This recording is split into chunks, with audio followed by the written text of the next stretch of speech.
Beware of the Dog. Read by Cillian Murphy.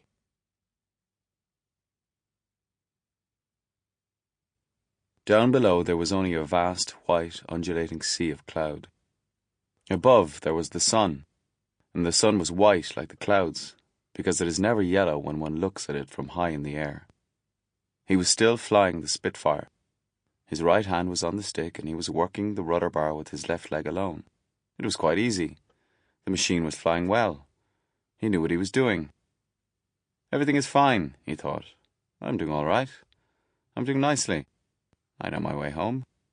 I'll be there in half an hour.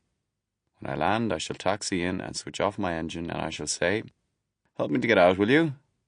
I shall make my voice sound ordinary and natural, and none of them will take any notice. Then I shall say, "Someone help me to get out. I can't do it alone because I've lost one of my legs." They'll all laugh and think that I'm joking, and I shall say, "All right, come and have a look, you unbelieving bastards." Then Yorkie will climb up onto the wing and look inside. He'll probably be sick because of all the blood and the mess. I shall laugh and say, "For God's sake, help me get out." He glanced down again at his right leg. There was not much of it left. The cannon shell had taken him on the thigh, just above the knee, and now there was nothing but a great mess and a lot of blood. But there was no pain. When he looked down, he felt as though he were seeing something that did not belong to him. It had nothing to do with him.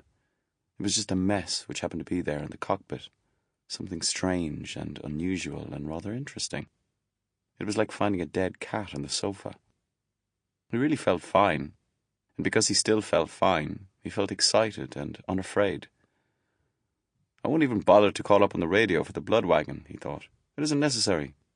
And when I land, I'll sit there quite normally and say, "Some of you fellas come and help me out, will you, because I've lost one of my legs."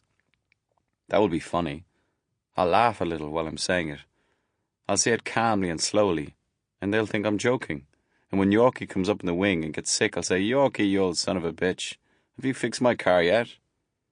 Then, when I get out, I'll make my report. Later, I'll go up to London.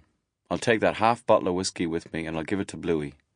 And we'll sit in her room and drink it. And I'll get the water out of the bathroom tap. I won't say much until it's time to go to bed. Then I'll say, "Bluey, I've got a surprise for you. I lost a leg today.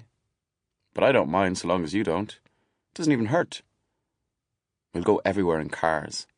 I always hated walking, except when I walked down the street of the coppersmiths in Baghdad. But I could go on a rickshaw. I could go home and chop wood, but the head always flies off the axe. Hot water, that's what it needs. Put it in the bath and make the hand... Sample complete. Ready to continue?